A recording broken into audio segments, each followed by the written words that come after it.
tell you about a man who met a beautiful girl and said, will you take my hand? And they got married and had a baby, and now they live together in harmony. 'Cause when you do it right, oh, everything is gonna be alright.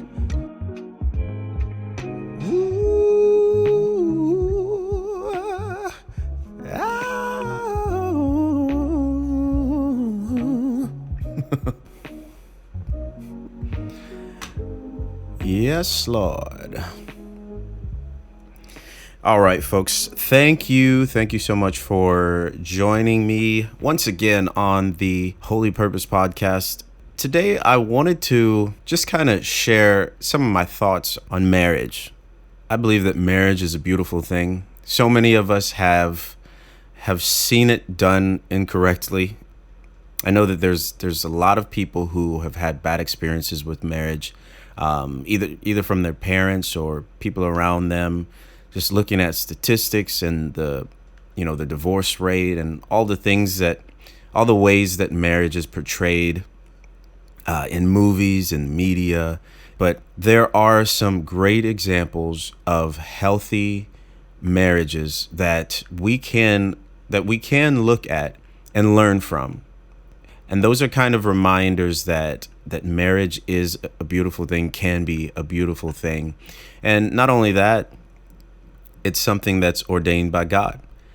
Today, I wanted to talk about 4 benefits of marriage that I have found. And obviously there are a lot more, but there are just 4 areas that I kind of wanted to hone in on and just share my perspective and my experience so far with marriage. I have been married to a beautiful, wonderful, powerful, anointed woman of God for 5 years now, about 5.5 years. And it has been, I'm not going to say it's been pure bliss, but our relationship has been just wonderful. We've had ups and downs as far as stuff that life throws our way. But as far as our relationship and how we interact together and how we are walking through this marriage, it's been wonderful. And so I can say 100% without a shadow of a doubt that being married to my wife has absolutely made my life 1,000 times better. There is no doubt at all.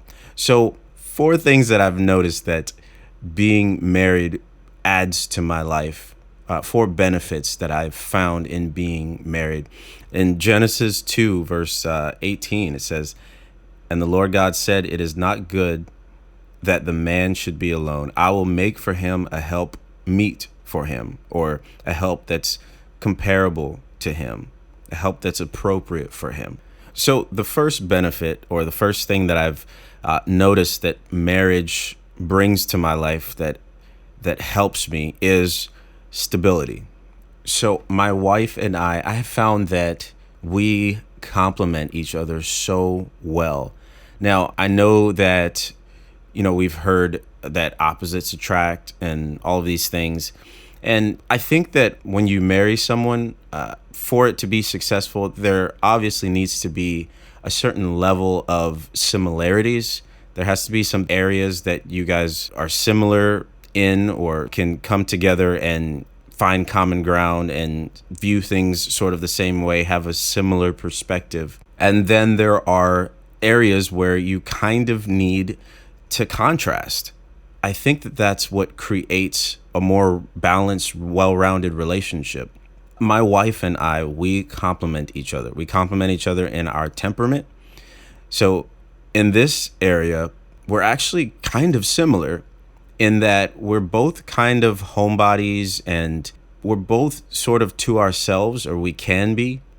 But the way that we differ and how we kind of balance each other out is that my wife is kind of more outgoing and bubbly and energetic and humorous in some senses and in some situations, and I'm more grim and and serious in a lot of situations. But then we can completely flip. So it's just interesting, the dynamic that we have as far as our temperament is concerned. We balance each other very well. Our strengths and our weaknesses, once again, that's another place that we find balance.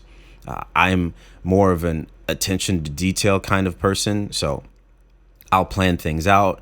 I'll look closely at things. I'll make sure that things are done correctly. And sometimes it causes me to do things a little bit more slowly.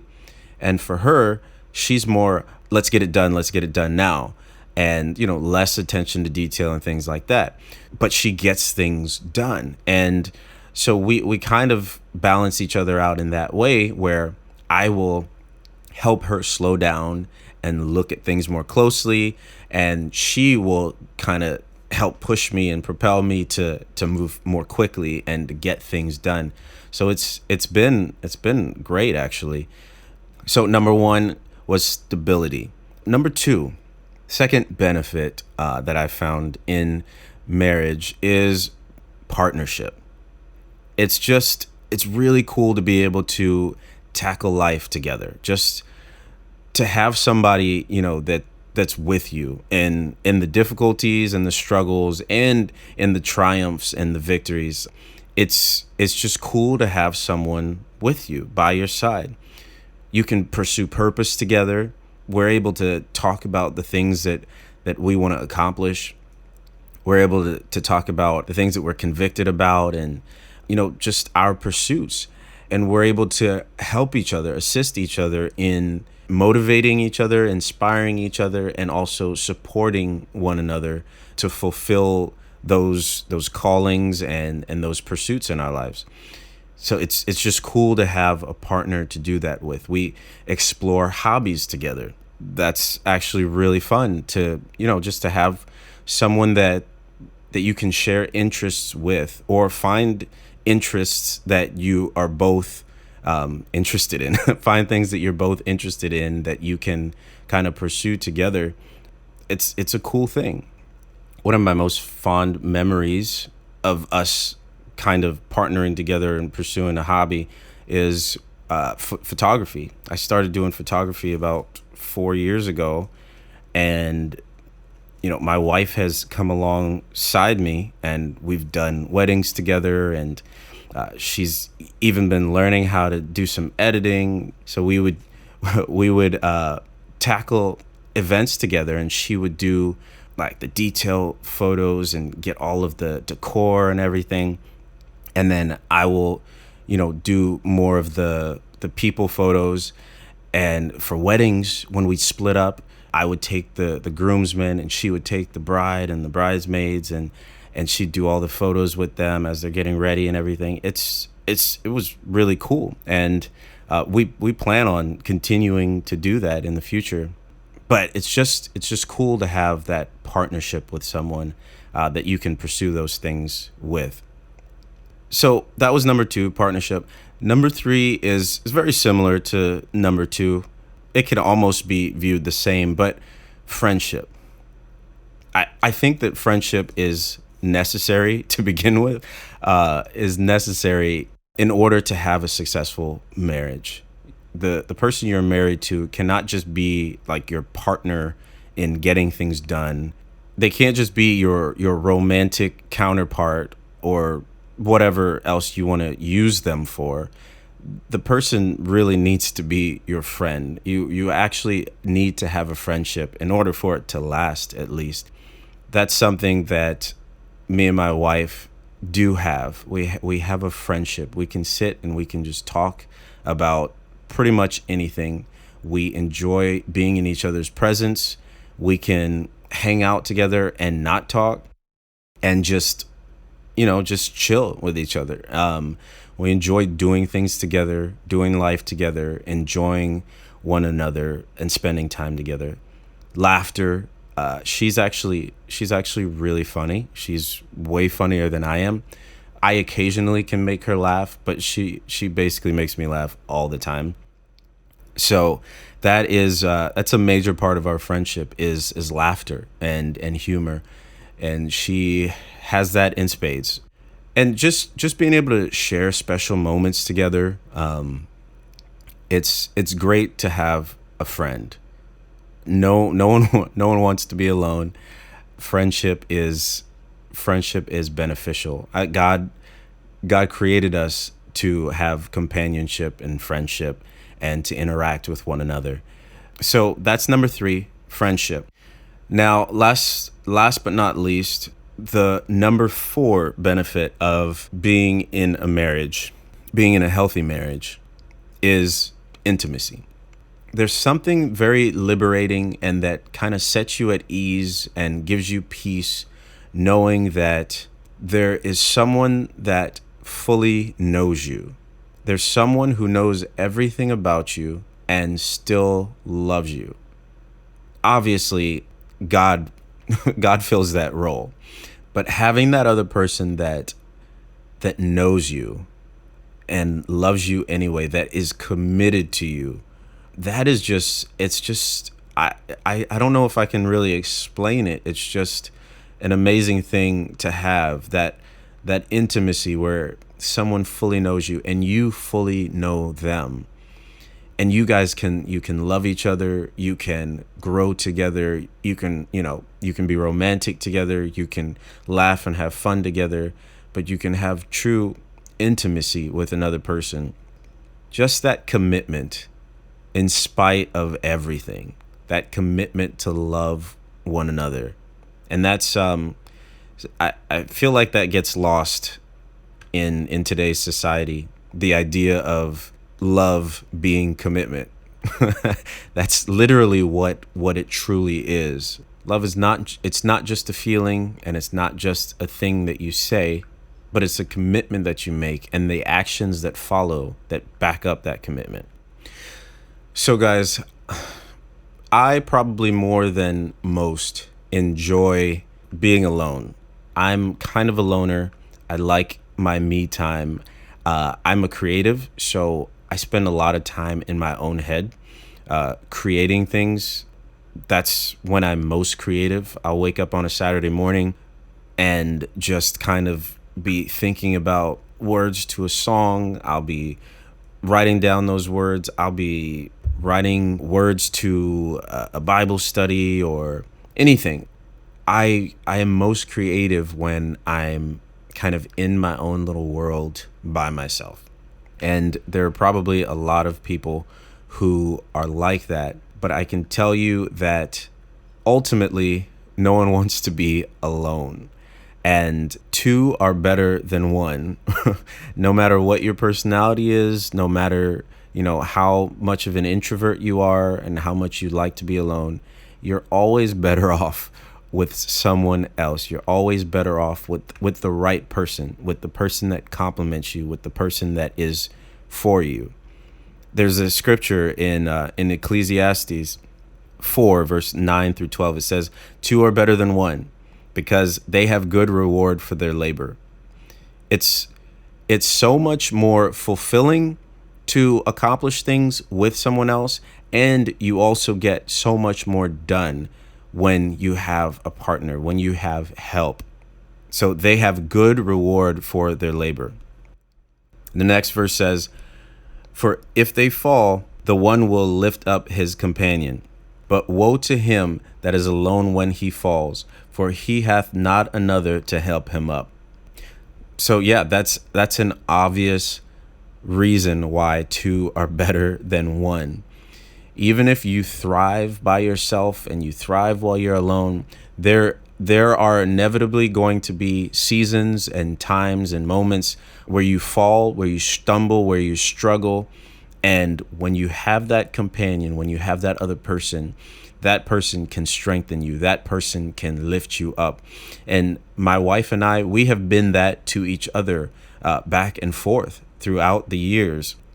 There are times when I'm down and I'm struggling and, I've failed in an area or whatever, and I'm a little bit depressed or saddened by it, and she will pick up the slack and she will encourage me and she will take care of things for me to, you know, just to make me feel better, and vice versa.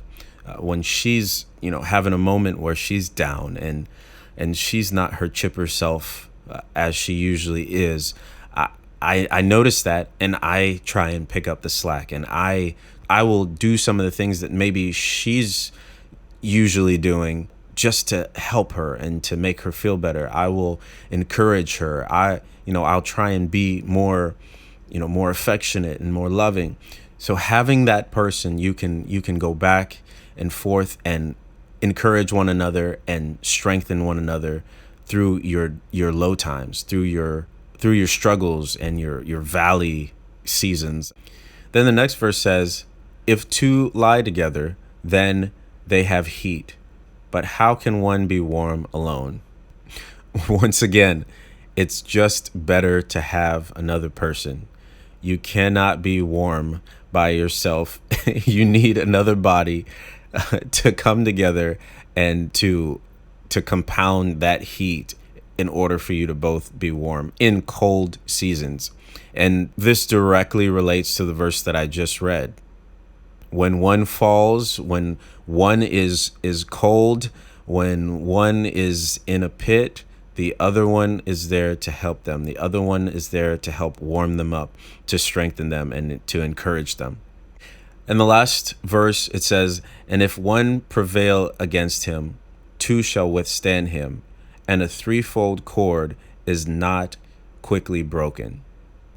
So when we tackle life together, things that you weren't able to overcome by yourself, things that you weren't able to accomplish, places that you weren't able to penetrate or to go, things that you couldn't see come to pass by yourself. When you have that partner that joins with you, your prayers intensify. When you pray together and you are joined together in unity in your prayer, I believe that your prayers are more powerful. I believe that they're more effective.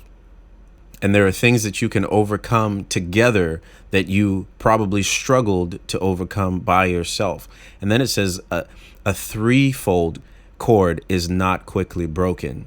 And we understand that the marriage union is a covenant between you, the spouse, and God. And when you have those three intertwined together, working toward the same purpose, flowing in the same direction, in alignment, that's a cord that cannot be easily broken. There is strength there when you have that unity between you, your spouse, and you've got God in the midst of it. That's why it's so important that when we marry well, we marry right, because the person that we link ourselves up with, that person is going to be a part of that cord. And if there is a part of the cord that is weak and frail and falling apart, that is deteriorated, that cord's not going to be very strong. So if you marry someone who is going to be a liability to you, someone who you guys are going in different directions as far as your purpose, as far as your beliefs, your morals, your whatever it might be that drives a wedge between the two of you, and that hinders either one of you from seeing your full potential, that weakens your union, that weakens your marriage. So that's why the Bible says not to be unequally yoked together with unbelievers. The unbeliever there is not just someone who's not in church. The unbeliever is the person that does not align with your beliefs. So there are people even in church who are not necessarily pursuing God in the way that you're pursuing God. They're not necessarily heading in the same direction that you are. So if you link up with these people, inevitably there's going to be a disconnect and there's going to be disunity. And one person is going to pull the other person in one direction or the other. And this is not really something that you want to link yourself up to. This is not a situation that is pleasant to be in. It won't work if you guys have fundamental differences in your approaches to, some of life's most important topics, like finances or like children, whether or not you have children, how many children, how you raise those children, your finances, how you spend, how frugal you are, how you value or view money, family, how you view family, how you interact with your in-laws and things like that, the boundaries that you've set. If you guys have fundamental differences in those areas, those are the things that drive the biggest wedges between a marriage. So guys, I just want to encourage you that marriage is a beautiful, beautiful thing. And if you're thinking about getting married, or if you have some apprehensions about getting married, if you haven't seen it done well or done right, and you're fearful of taking that leap, I'm telling you, it's amazing. It's amazing when you do it right. Link up with a marriage counselor. If you're dating someone and you're thinking about it, start trying to get your mind in the right place and start trying to acquire some of those tools that are going to be helpful in a marriage, and move forward with it. If everything lines up, go ahead and pull the trigger on it. It's a wonderful experience, and it's absolutely a benefit to your life. So that's it for today, guys, and I'll chat you on the next episode. Take care.